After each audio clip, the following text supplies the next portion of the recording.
Boa noite a quem já está aqui chegando. Queria fazer o teste do som. Quem confirma aí se o som está ok, está bom. Hoje nós vamos conversar com Dom Antônio. Vocês já viram certamente a arte no Instagram divulgando, falando sobre essa nossa live de hoje. Por isso será uma experiência bonita, continuando, né, o projeto das lives da Diocese de Mossoró, esse projeto pensado pelo setor de comunicação para ajudar a refletir, a pensar, a pastoral, né, gerar esperança em todo o nossa diocese, no nosso Brasil. Por isso, quem está chegando aqui, seja bem-vindo, pode ir interagindo conosco, colocando seus comentários, como também dizendo se o som está ok, se precisa melhorar alguma coisa.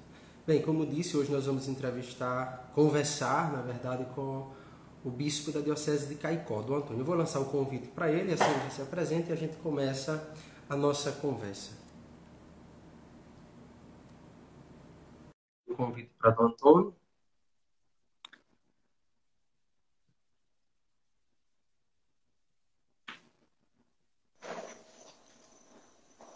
Boa noite, Dom Antônio.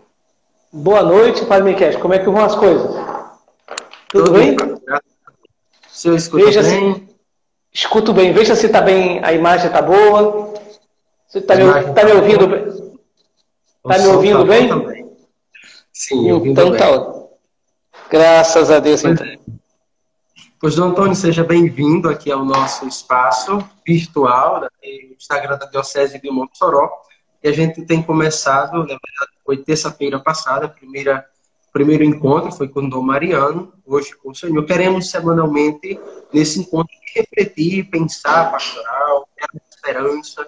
Por isso é um bate-papo e o Senhor se sinta acolhido e bem-vindo aqui, de certa forma, à Diocese de Mossoró por meio desse espaço. Por isso, abro também para o Senhor dar boa noite. Olha, quem está acompanhando conosco, Antônio, no Instagram também, nesse momento, é Dom Mariano, ele também vai acompanhar toda essa nossa conversa. Por isso, eu deixo o espaço para o senhor se apresentar. Né? Muita gente sabe que o senhor é de Caicó. Na verdade, o senhor sempre vem à nossa diocese, festa de Santa Luzia, mas abro um espaço para o senhor se apresentar, de onde vem, quem é Dom Antônio. Então, primeiro, uma boa noite para todos vocês. Eu já fui várias vezes na Diocese de Mossoró. Primeiro, o laço que nos aproxima da Diocese de Mossoró é que estamos na mesma província eclesiástica. E a província eclesiástica de Natal envolve 3 dioceses: a Arquidiocese de Natal, a Diocese de Mossoró e a Diocese de Caicó. Hoje mesmo nós tivemos reunião dos 3 bispos, uma reunião online. Quisemos um pouco olhar para esse momento que nós estamos vivendo. E temos feito muita coisa em comum. Então isso já nos aproxima. Depois eu já fui várias vezes à novena de Santa Luzia, então já sou conhecido por alguns. Então eu sou Dom Antônio, eu sou religioso, pertenço a uma congregação religiosa chamada Missionários do Sagrado Coração, e eu estou em Caicó há 6 anos como bispo. Ontem eu fiz 6 anos do início do meu pastoreio aqui na Diocese. Há 15 dias atrás eu estava celebrando 6 anos da ordenação e estou agora celebrando 6 anos do início do pastoreio. Então, para mim é uma alegria poder ter esse bate-papo com vocês. E desde já quero parabenizar a iniciativa da Diocese de Mossoró, porque agora nesses tempos de pandemia nós precisamos ser criativos, para poder dar conta dos desafios pastorais. Exatamente. Acho que o senhor na fala do senhor, você já introduz um pouco do que é esse programa aqui, né? Diante de um contexto, a criatividade, e eu dizia em outro momento, o Espírito Santo, ele sopra e ele vai agindo a partir do contexto. A gente precisa olhar à luz, né, dos olhos de Deus, para todo esse contexto, como ele está colocando pastoralmente. E é o tema de hoje, Dom Antônio, a organização pastoral. Como pensar a pastoral, como pensar a igreja nesse tempo, a partir dessa situação toda. A gente tem escutado muitas colocações dizendo assim, olha, depois da pandemia, vai ser uma outra forma, precisa replicar, vem aí novas formas a partir de todo isso. Por isso, a nossa conversa hoje é a partir dessa realidade mesmo, pensar a criatividade pastoral a partir desse questão. Bem, Antônio, a primeira, eu vou fazer uma pergunta ao senhor e depois o senhor vai se colocando, o senhor fica à vontade para entrar no assunto. A primeira pergunta que eu falo, tendo em vista o nosso tema, a organização pastoral, a partir desse nosso contexto, a partir da nossa realidade, é como nós olhamos, e aí principalmente o senhor como bispo, como se olha para esse tempo, nesse tempo, para as diretrizes gerais da ação evangelizadora no Brasil.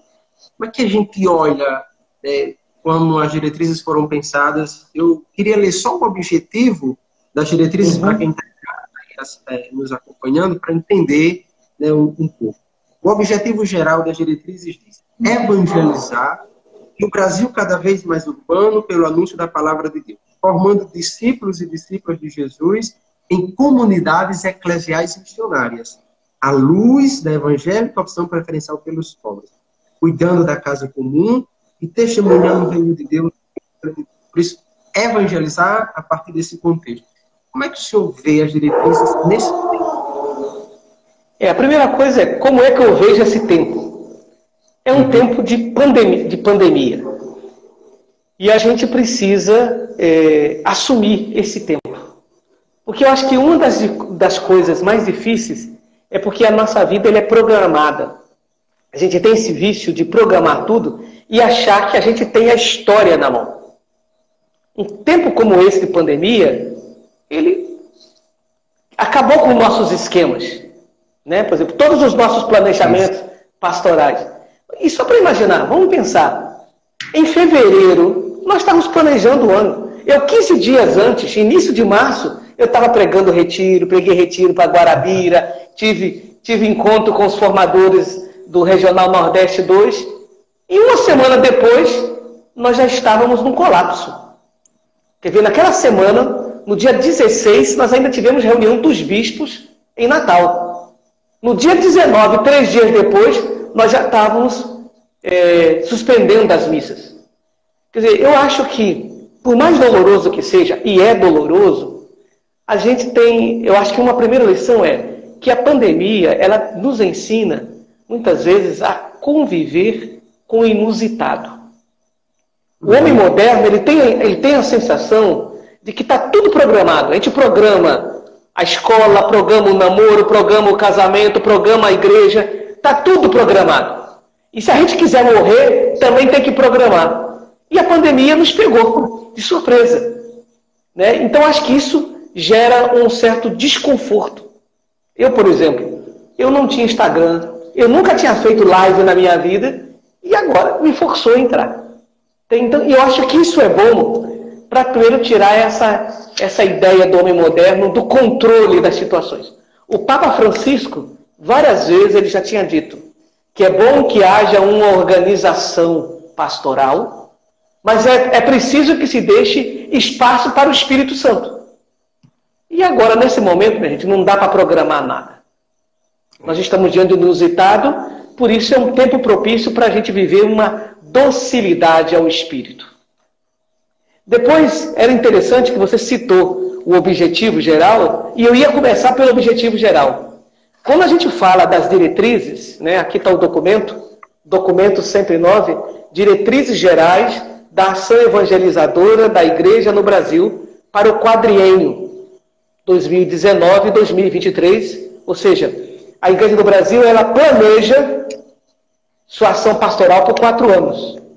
E que agora o planejamento também nós temos que repensar nesse tempo de pandemia. Como aplicar isso aqui em tempo de pandemia?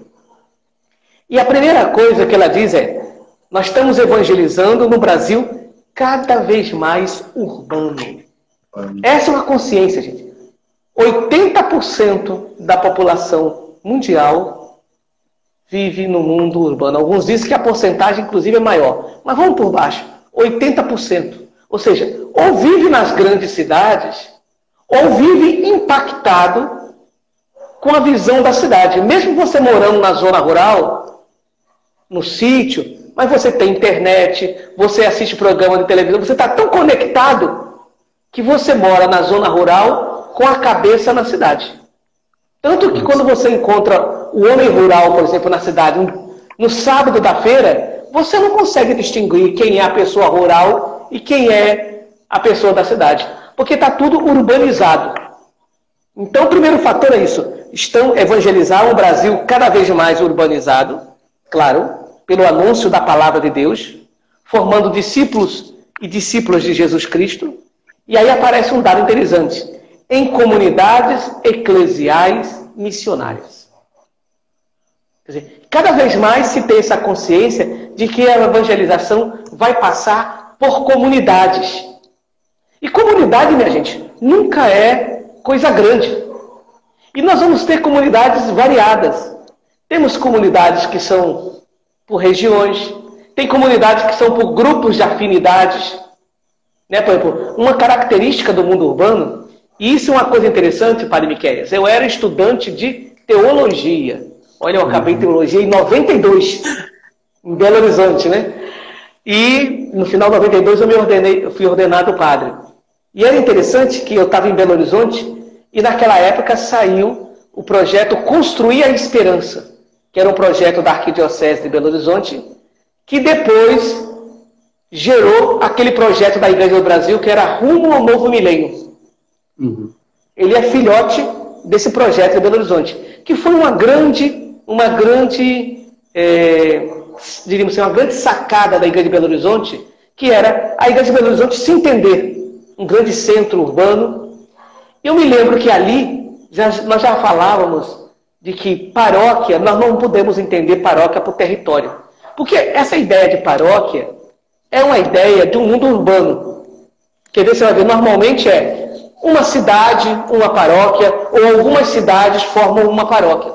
No mundo urbano, minha gente, você não tem mais como dividir isso. Está tudo colado. De um lado de uma rua é uma paróquia, de outro lado já é outra paróquia. Aí tem um jovem, por exemplo, o jovem namora. Ele namora uma menina de uma outra paróquia, ele mora em outra paróquia, ele trabalha numa outra paróquia e estuda numa outra paróquia. Qual é a paróquia dele? É onde ele dorme? É onde está o coração dele que está a menina? É onde ele passa o dia, o trabalho? Onde ele passa a noite no estudo? Então, por exemplo, ali em Belo Horizonte já se começou a se trabalhar esse conceito, que hoje está muito forte, que paróquia é onde você participa. É onde você vivencia. A sua paróquia é onde você participa. O critério de onde você mora foi relativizado no mundo urbano, diferente do mundo rural. Por exemplo, aqui a Diocese de Caicó. A Diocese de Caicó, nós só temos 2 cidades que têm mais de uma paróquia. Que é a cidade de Caicó, que tem 6 paróquias, e a cidade de Corrais Novos, que tem 3 paróquias. As outras, uma cidade e uma paróquia. Tanto que quando um padre dessas paróquias vem trabalhar em Caicó, tem dificuldade. Porque ele está com aquela ideia, eu sou o padre da cidade, eu sou o padre da paróquia e sou o padre da cidade. Aqui em Caicó, nós temos vários padres. Com certeza Mossoró, que tem uma população muito maior do que Caicó. Quer dizer, isso é próprio do mundo urbano. E como entender comunidades num contexto desse? À luz da evangélica opção preferencial pelos pobres, um tema já antigo, desde Medellín, 68, Puebla, 79, né, as 2 grandes conferências episcopais do episcopado latino-americano. E aí, um dado novo que vai entrando, cuidando da casa comum. Já é influência, né, nós já tínhamos essa reflexão já caminhando, mas com o Papa Francisco, ela ganhou um corpo maior com a Laudato Si. Acabamos de celebrar agora, ontem, 5 anos desse grande documento do Papa Francisco, Laudato Si, sobre a ecologia, a casa comum. Então, olha qual é o objetivo da igreja nesses 4 anos. É um desafio. Agora, como viver isso num tempo de pandemia? Né? Como viver isso num tempo de pandemia? Porque nós pensamos no mundo urbano numa situação, diríamos, normal. E hoje nós vivemos uma situação excepcional que vai resultar em outras situações. Por exemplo, nós temos todos clareza que junto com essa pandemia e depois da pandemia, nós vamos ter uma crise econômica. Porque nós estamos vendo isso nos países. Até os Estados Unidos estão falando isso. Nós vamos sentir isso. Então, isso com certeza vai impactar a vida das pessoas, vai impactar, portanto, a vida das comunidades, vai impactar a vida da igreja. Então, como pensar isso? Esse tema da opção preferencial pelos pobres, quando o número de desempregados vai aumentar, quando os pequenos empresários vão sofrer um baque grande, quanto às nossas próprias comunidades. Vamos ser sinceros agora. Por exemplo, nesse tempo em que as missas presenciais estão suspensas, somente as missas online. Hoje mesmo, na reunião dos bispos, nós confirmamos, no momento de pandemia, pensando no bem comum, continuaremos com as igrejas fechadas. Se nós fôssemos dinheiristas, nós íamos fazer tudo para abrir igreja. Porque nós sabemos que nas missas só tem as coletas. Nas missas online não tem coleta. O dízimo, nós estamos hoje nos mantendo somente do dízimo. As festas dos padroeiros estão sendo impossíveis. Se nós estivéssemos pensando somente na subsistência das nossas comunidades, nós estaríamos a favorável que as igrejas fossem abertas. Mas a missão primeira da igreja é salvar vidas. E nessa hora nós sabemos, enquanto não tem a vacina, o método mais seguro é o isolamento social. E isso está gerando impacto em nós. A diminuição, o povo, graças a Deus, não sei aí, mas aqui em Caicó, houve uma diminuição do dízimo, mas não foi tanta, o povo tem essa consciência, mas as coletas não estão entrando, e as festas dos padroeiros, nós vamos ter que repensar a festa dos padroeiros. Por exemplo, aqui em Caicó, as duas grandes festas da diocese, que são as festas de Santana em Caicó e em Currais Novos, já foram anunciadas, serão festas virtuais, online. Quer dizer, são todos os desafios que estão sendo colocados. Isso vai impactar. E, gente, e não vai impactar somente durante o momento da pandemia. Isso vai estender a nossa vida. Mas também, minha gente, a pandemia, ela vai nos levar a repensar a vida que nós estávamos levando. Será que depois da pandemia tem que voltar tudo ao normal? Será que essa pandemia também nos ensina a viver coisas diferentes? A gente sabe que a gente não tem ainda clareza de como é que surgiu esse vírus, mas com certeza está associado à maneira como a gente vive na casa comum. Isso não vai aumentar uma consciência ecológica, uma consciência pelo cuidado da casa comum, a consciência de higiene. Uma coisa, padre, deixa eu falar assim para vocês. Eu trabalhei em periferia e trabalhei também em cidades de classe média. As notícias que eu tenho mais recebidos fortes de perdas de pessoas que eu conhecia são dos lugares de periferia onde eu trabalhei. Isso não está dizendo alguma coisa? É coincidência que entre os pobres eles estão muito mais vulneráveis do que os lugares de classe média? Claro, começa pelo próprio aglomerado das cidades. Eu trabalhei numa paróquia que era um bairro de 80 mil habitantes. Você sabe o que é um bairro de 80 mil habitantes? É maior do que toda a população da cidade de Caicó. E era um bairro, e era uma paróquia. Então, claro que isso vai impactando. Nós temos que repensar, né, tudo isso no nosso mundo. Então, isso vai mexer também com a nossa organização pastoral. Eu diria que essas diretrizes, elas foram feitas para tempos, diríamos, que já estão ficando velhos. Agora nós vamos ter que repensar essas diretrizes. Acho que não tem que mudar não, mas repensar as diretrizes diante desse tempo novo que está surgindo. Entende? Eu queria destacar 3 coisas que o senhor falou que de fato me chama a atenção, e uma delas eu tinha refletido bastante mesmo. A questão da programação. A gente tinha programado tudo. Eu lembro da Assembleia ano passado no Regional, programando, usando a partir dos pilares, e de repente tudo se desfaz diante do inusitado. depois a questão do impacto. Acho que é uma questão bonita que o senhor traz e diria até profética, porque traz um impacto nas nossas comunidades, mas no mundo dos pobres. Outro dia, lendo uma reportagem, por exemplo, em São Paulo, as mortes, elas vêm bem mais das comunidades de periferia, dos bairros mais pobres. Por isso, deve realmente fazer a gente pensar, a gente se questionar, porque a nossa atitude, o nosso posicionamento. Por isso, eu acho que essa fala do Senhor, ela é pertinente, diria, ela é profética. Ajuda a gente a refletir, a pensar e a entender que uma coisa que muito importante que o Senhor trouxe, será que o voltar ao normal é voltar à normalidade de antes ou repensar, né, uma nova forma de viver, de repensar a comunidade, de repensar a economia, por exemplo?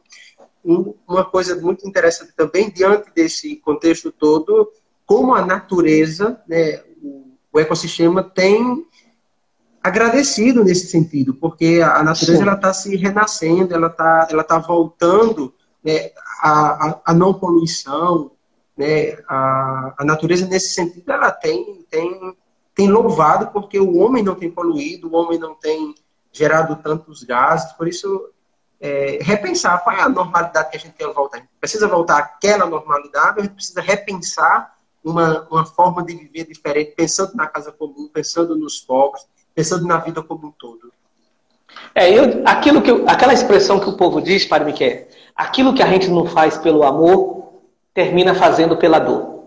Se a nossa consciência ecológica não veio pelo amor, ela está vindo agora pela dor. Nós vamos ter que repensar isso de um jeito ou de outro, senão nós vamos ficar mais vulneráveis a outras pandemias. Papa Francisco já tem dito isso várias vezes, né?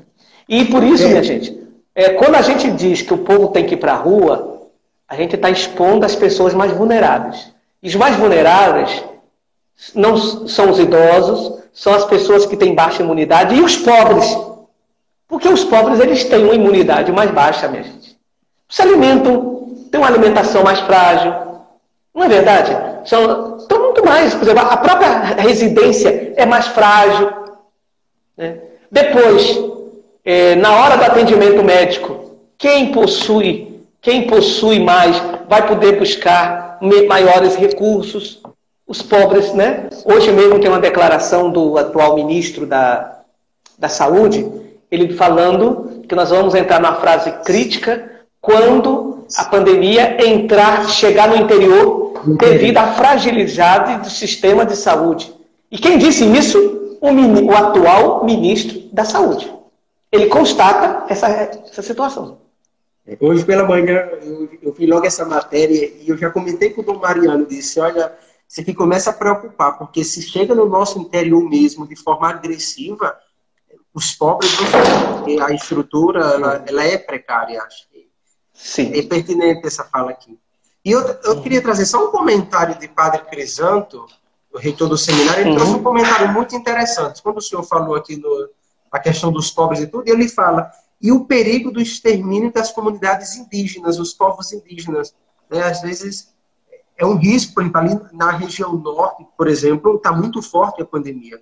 Então, os pobres, aqui entra também as comunidades indígenas, corremos um sério risco também nesse contexto. Parabéns, Padre Crisanto. O comentário é bem pertinente nesse sentido. Porque os indígenas talvez sejam os mais pobres entre os pobres.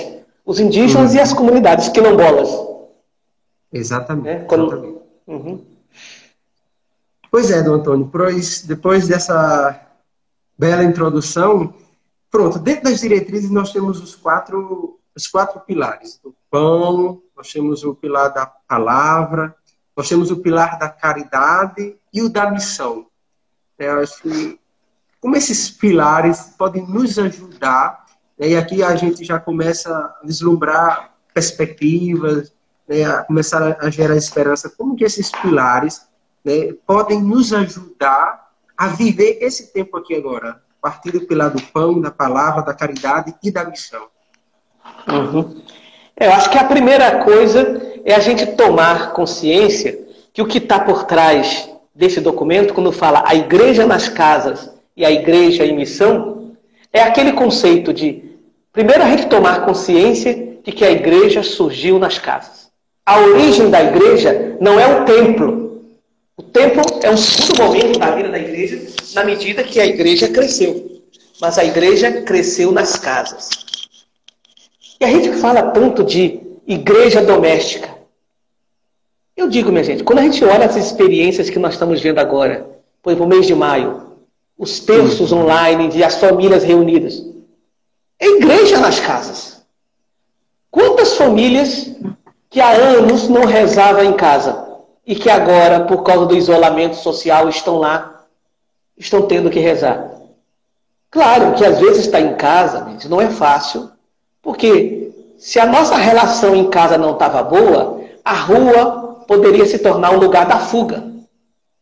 Você foge no trabalho, você foge no esporte e foge, inclusive, na igreja.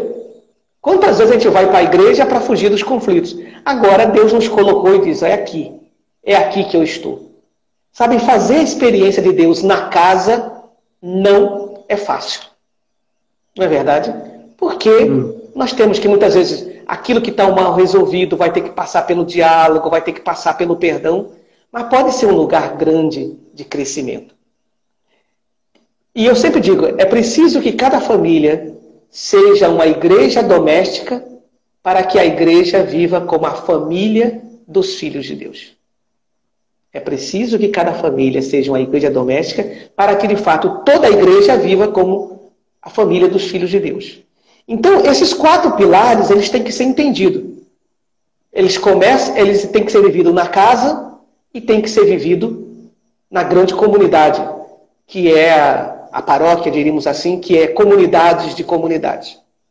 O primeiro pilar, minha gente, é a iniciação à vida cristã e a animação bíblica e pastoral. Por exemplo, num tempo desse como pandemia, a catequese, no primeiro momento, parou. Mas eu pergunto, ela vai ficar parada até quando? Os colégios estão tendo que repensar. Não está na hora também da catequese começar a repensar, quem sabe de forma online?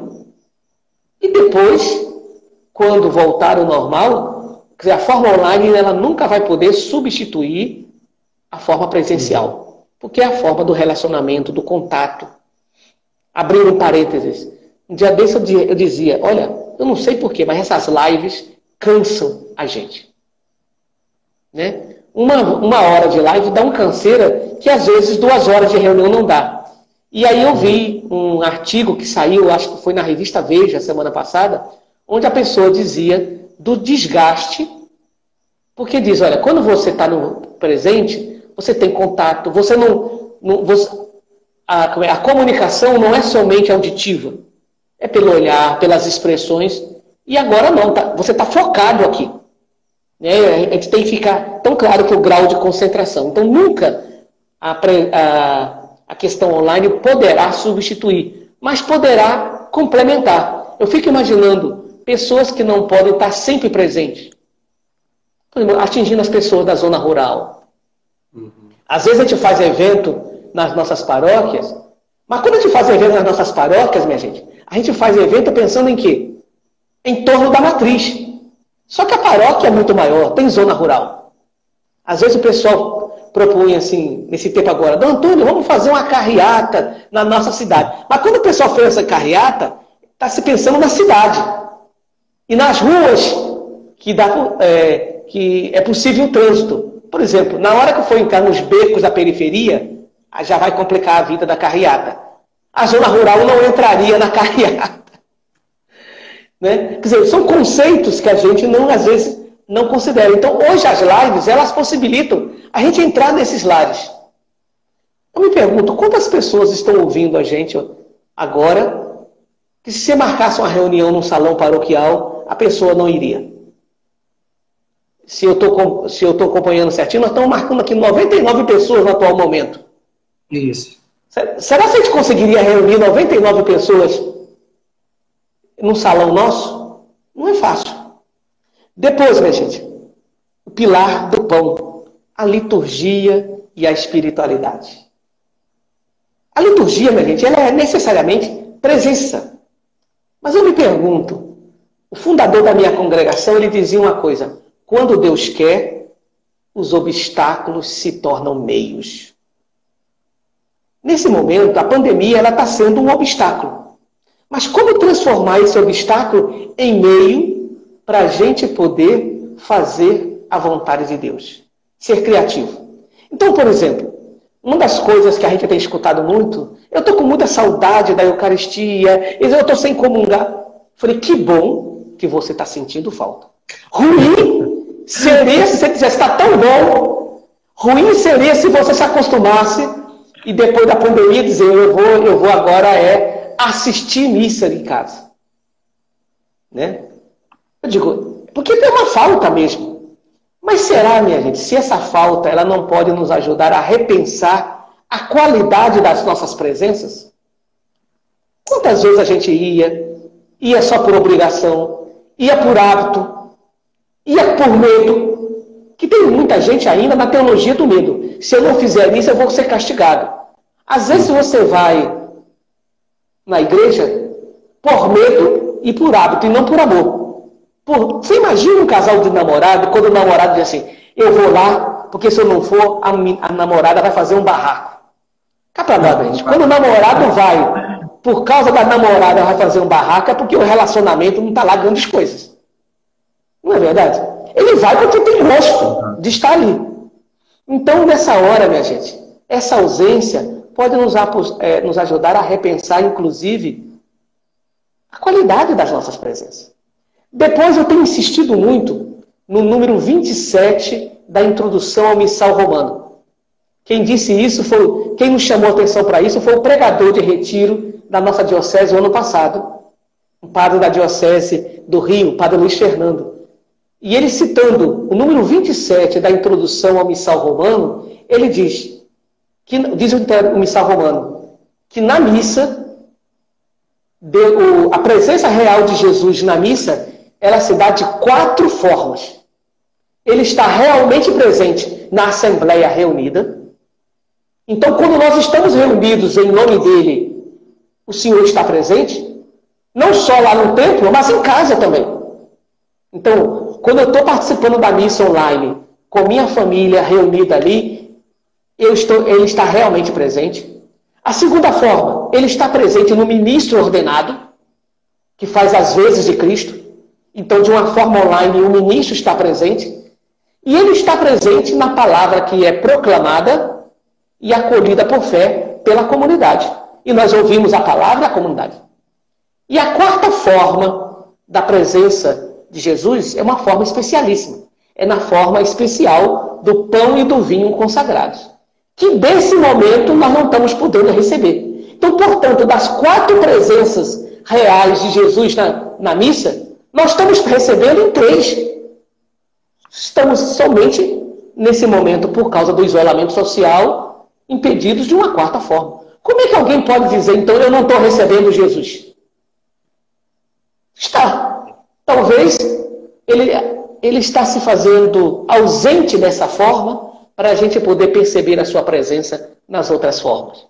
Aquilo que nós celebramos ontem na festa da Ascensão, eu gosto daquela imagem. Ele ficou por trás das nuvens. É um dia nublado. Um dia nublado, a gente não vê o sol, mas sente o calor.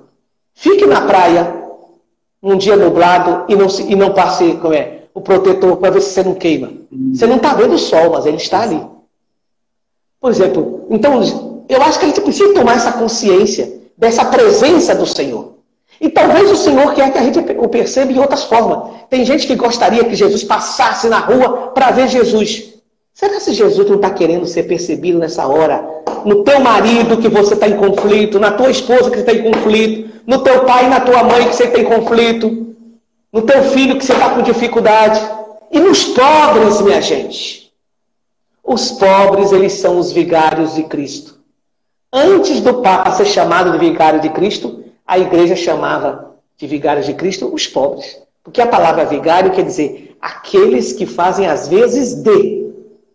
E em Mateus 25, o Senhor disse, todas as vezes que vocês fizeram a um desses pequeninos, ou deixaram de fazer, foi a mim que vocês fizeram, não.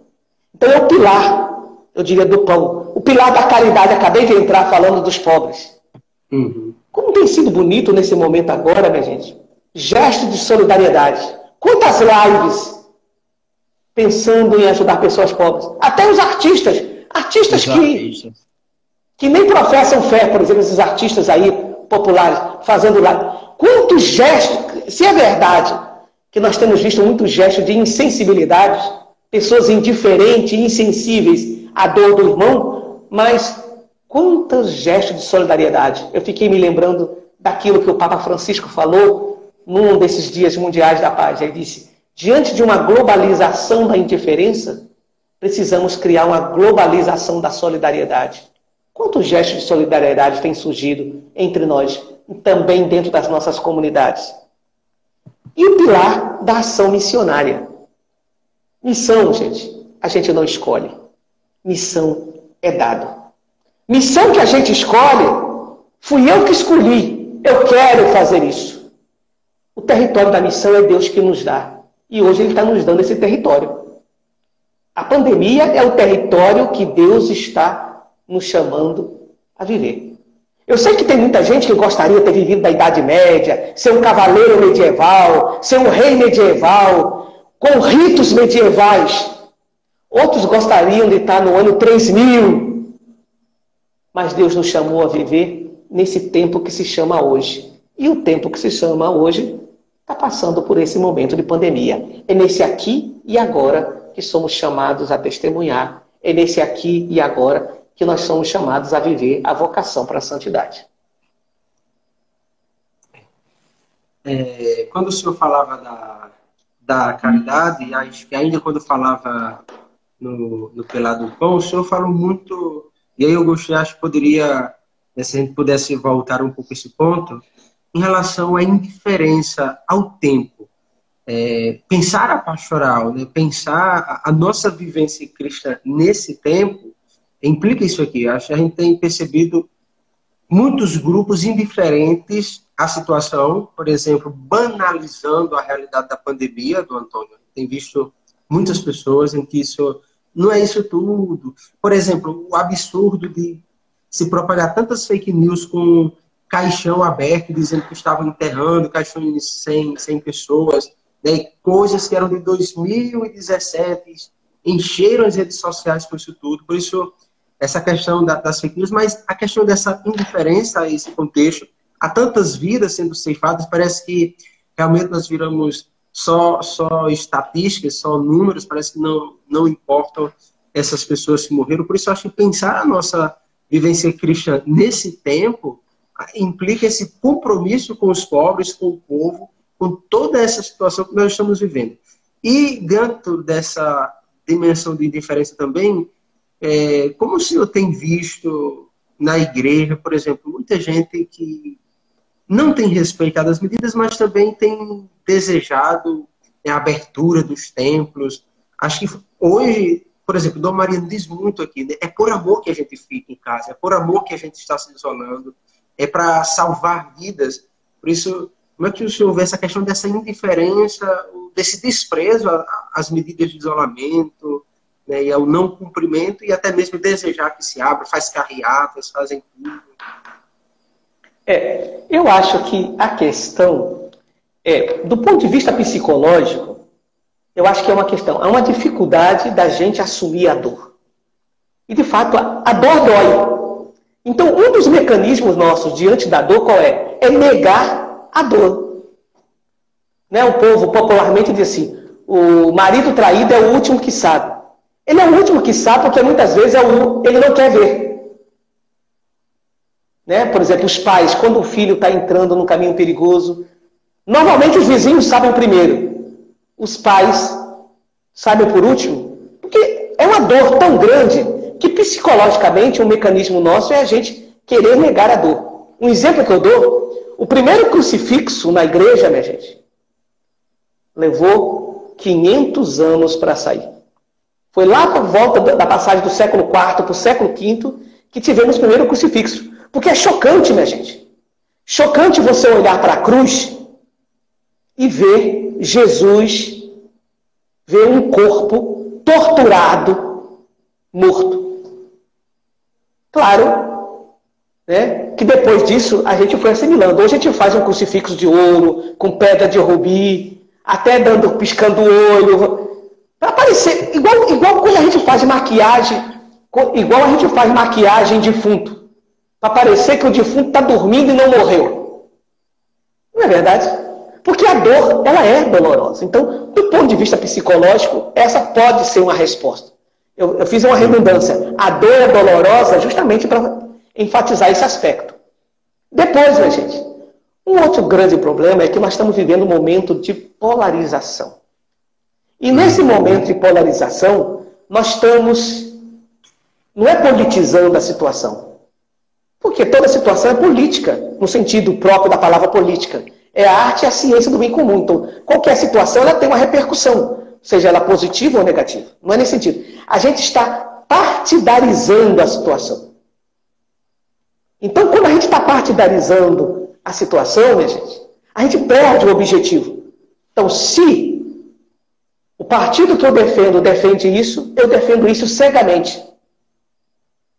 Tipo isso, como eu não sou da região, eu posso dizer, essa questão entre Bacurau e bicudos que vocês têm aqui. É quase irracional, né? Eu posso falar porque eu não sou disso, né? Eu não tô... é quase irracional. Porque eu sou isso, me lembra a torcida de futebol. Vasco e Flamengo. Quem é vascaíno vai defender o Vasco até o fim da vida e vai acusar o Flamengo até o final. E vice-versa.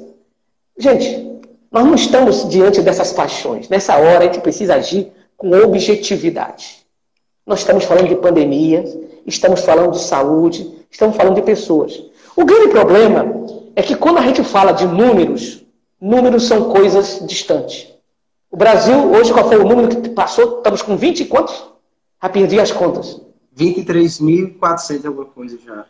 23 mil mortos, né? Mas o que são 20? Alguém encontrou com 23 mil mortos? Ninguém encontra. Mas quando esses mortos, minha gente, começam a ter nomes, e esses nomes começam a ter vínculo com a gente, aí a gente vai ver, né? Eu digo isso porque eu sou do Rio, o Rio está sendo muito impactado, eu já perdi gente que eu tenho vínculo. Ontem mesmo foi sepultada uma cozinheira, foi uma cozinheira da minha primeira paróquia, que morreu de Covid na Cidade de Deus, lá no Rio de Janeiro. Então, esses números têm nomes. Só que quando os números se tornam nomes e esses nomes têm proximidade, minha gente, isso está muito já evoluído. Então, a gente está querendo antecipar para que a gente não chegue a isso. Mas vai chegar. Agora, eu digo, por outro lado, gente, a gente precisa ser sensível. Olha o mundo aí. Os países que fizeram o dever de casa certo. Agora é um dever amargo, é um remédio amargo, minha gente. Você sabe que todo remédio amarga. Aquele doce que tem no remédio é apenas para enganar, para a gente tomar. Mas todo remédio ele é amargo. Quem dá conta de tomar o remédio certo, por mais amargo que seja, se recupera o mais rápido possível. E o remédio amargo que nós estamos tendo que tomar hoje chama-se isolamento social. Isolamento social. Se nós tomarmos certo, nós vamos passar por esse momento de uma forma mais rápida, com um número menor de perdas. Se nós não tomarmos isso, será mais prolongado e teremos perdas, e perdas dolorosas de pessoas que a gente tem vínculo. Então, eu creio que a insensibilidade, ela está passando por isso. Em alguns, a dificuldade de fazer contato com a dor. Em outros, porque a gente partidarizou isso. E aí, a gente virou paixões. Eu gosto daquela música do Belchior, que fez sucesso na boca de Elis Regina, e que depois Maria Rita regravou, foi tema de novela. As aparências enganam aos que odeiam e aos que amam. Porque o amor e o ódio se irmanam na fogueira das paixões, os corações pegam fogo e não há nada que os apague. Uma pessoa perdidamente apaixonada e uma pessoa perdidamente odiando alguém, ela é irracional. Por isso, nessa hora, com discursos apaixonados, seja porque eu estou apaixonado por essa liderança, ou seja porque eu odeio aquela liderança, é irracional o diálogo, porque é paixão. E esse momento, minha gente, tem que ser racional. E a ciência é racional. Nesta hora, nós precisamos ouvir a ciência. Sim. E eu tenho dito, da mesma forma que Deus pode falar pela boca de um líder religioso, pela boca de uma pessoa piedosa, Deus fala pela boca de um cientista sério. Deus age pela mão do médico. E quando a gente está doente, a resposta tem que ser da medicina. Eu não tenho competência, eu como bispo, não tenho competência de falar no lugar de um médico. Da mesma forma que o médico não tem competência de falar no lugar do bispo. Nessa hora a gente precisa respeitar as competências e perceber que Deus está agindo em todos nós. Se eu vou falar como médico, minha gente, eu deixo o meu lugar vazio como pastor. E o vazio no poder é muito perigoso. Eu estava, ontem mesmo, acho que foi ontem, eu estava olhando, o senhor falou de quem faz o dever de casa, um país aqui perto da gente, a Argentina, começou no mesmo período do Brasil, mas como tomou medidas mais rígidas, né, incentivando mesmo o isolamento, hoje o número de mortes lá é bem reduzido.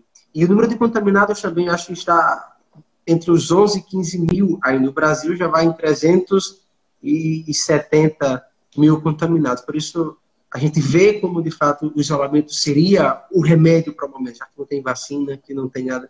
Por isso, acho que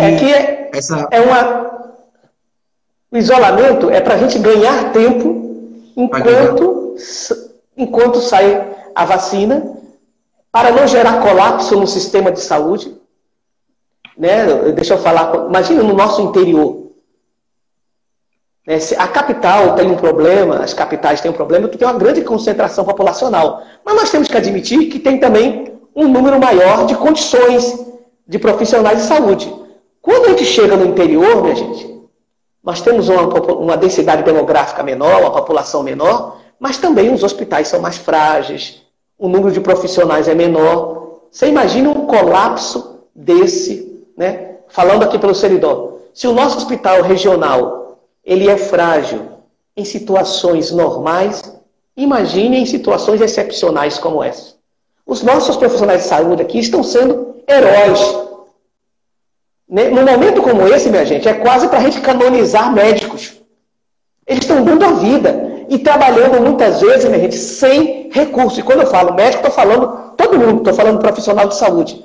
Nós precisamos canonizar essas pessoas. Elas estão arriscando as suas vidas e nós estamos colocando a nossa vida em risco quando estamos na rua.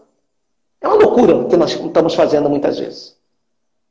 Agora, uma coisa bonita, Padre Miqueias, com essa confusão que houve sábado aí de um decreto, que não era decreto, né? Essa confusão toda, né? Só para explicar, a imprensa noticiou que o governo do estado tinha autorizado as igrejas serem abertas. E isso gerou, né, muita confusão. Primeiro, nós bispos fomos pegos de surpresas, né, tivemos que fazer uma reunião hoje, e o povo perguntando, a gente não sabia. Depois, eu mesmo liguei para a governadora para tirar a dúvida, porque eram tantas perguntas que me faziam, e eu não sabia dar resposta. Falei, vamos ouvir então da boca da própria governadora, e ela fez uma distinção. Ela disse, não, na verdade o que saiu foi uma portaria para regulamentar um decreto de 1º de abril. E uma portaria, ela é menor que um decreto. Portanto, o decreto de 1º de abril continua valendo, as igrejas, as celebrações não estão autorizadas. Né? Bem, mas diante de toda essa confusão, tem males que vêm para bem. Porque a quantidade de pessoas, tanto dos padres aqui de Caicó, e eu acredito que nas outras dioceses também, Dom Jaime falou isso, eu suponho que aí também em Mossoró, os padres que ligaram para a gente, mandaram para seu bispo, pelo amor de Deus, não volte atrás. A quantidade de pessoas do povo que falaram isso, e agora quando nós publicamos a nota dos 3 bispos do Rio Grande do Norte, dizendo que as igrejas permanecerão fechadas, como um gesto de amor e de cuidado com a vida, a quantidade de mensagens que recebemos apoiando e dizendo que o governo, que os bispos agiram com sensatez. Então, diante dessa confusão, que foi um mal-entendido que houve, foi bom, porque muitas vezes a gente escuta os que reclamam, mas a gente não escuta os que estão apoiando. Fiquei feliz em perceber a consciência do nosso povo, das nossas comunidades, que por mais que sintam falta, eles reconhecem que nesta hora não é hora de nós abrirmos a igreja, porque nós íamos expor a vida de muita gente. É isso mesmo. Então, Antônio, nós temos 10 minutos. Eu queria que o senhor, 5 minutos que tem de fala, que o senhor pudesse deixar uma mensagem de esperança para quem está nos acompanhando. Essa live ela vai ficar salva aqui, então quem já perguntou, né, que vai ficar salva para acompanhar depois. Uma mensagem de esperança para o povo, né? Quais as luzes que o senhor vê, que esperança o senhor vê, como esperançar o nosso povo diante dessa realidade. Eu acho que hoje a melhor forma de relacionamento é o isolamento, é a melhor forma de gerar vida, a melhor forma de expressar amor. Por isso, queria que o senhor deixasse a mensagem de esperança, de amor, e que luzes nós temos para ter. Fique à vontade para, de certa forma, ir concluindo a fala do Senhor. Eu digo o seguinte, o grande desafio nosso é a gente conjugar a verdade com a esperança. Porque muita gente gostaria que a gente não tocasse nesse assunto, porque dói. Vocês pensam que não dói para mim também tocar nesse assunto? E quando eu toco nesse assunto, minha gente, eu não toco teoricamente, eu toco lembrando das pessoas que eu perdi. Das pessoas que a gente está sofrendo, porque a gente sabe que está lutando contra a contaminação. Eu tenho minha família que está num lugar que está, Rio de Janeiro, minha família mora em São Gonçalo. São Gonçalo é uma cidade dormitório do Rio de Janeiro, que tem mais de 1 milhão de habitantes. Vocês imaginam que é uma cidade dormitório?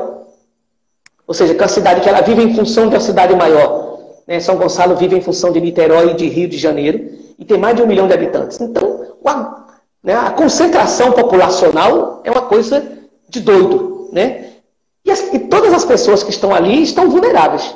E está toda a minha família lá. Então, quando eu falo disso, minha gente, eu estou falando de pessoas, de nome, de situações, de vivências. Né? Com certeza, quando Dom Mariano falar, ele vai falar como um italiano que sofreu na pele tudo aquilo que a Itália passou recentemente.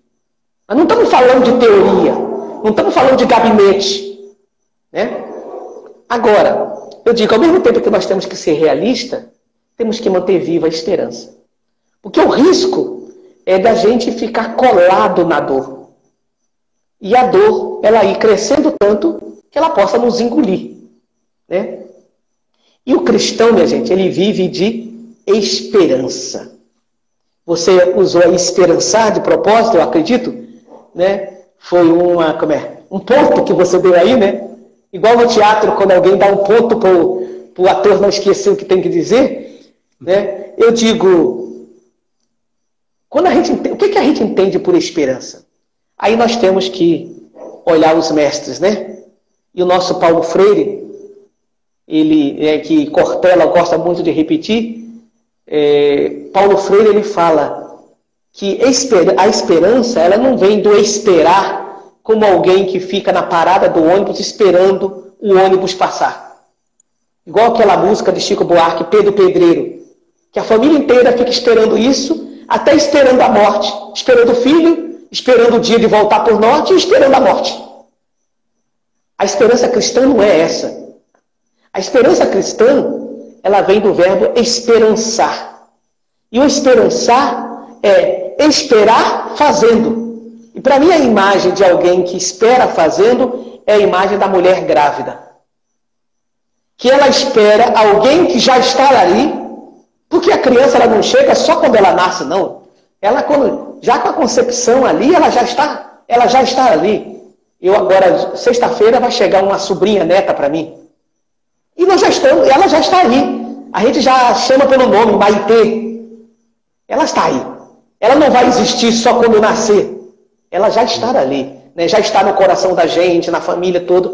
E ela já está trazendo frutos para a gente de esperança nesse momento. Uma criança que nasce nesse momento, minha família acabou de viver uma perda em setembro, a morte do meu pai, e agora a dor da morte do pai está sendo compensada pela dor, pela alegria da chegada da neta que ele não vai ver, mas que nós vamos ver. Né? É muito bonito esse momento. Então, a esperança nossa E nós, minha gente, temos uma esperança. E a esperança nossa é em Cristo, minha gente. E aí a gente tem que voltar às fontes da Sagrada Escritura. No Novo Testamento, a esperança ela é simbolizada como uma âncora. Eu gosto muito dessa imagem da âncora. A âncora, minha gente, eu não sei se porque eu sou carioca, agora carioca gosta de mar, e tudo que lembra mar pra gente é forte. Né? A âncora, minha gente, quando um barco lança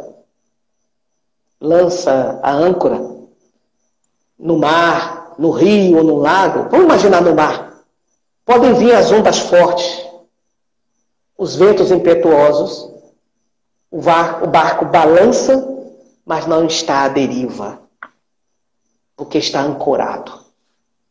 A nossa esperança é em Cristo, que faz com que a gente balance, mas não caia. Envergue, mas não quebre.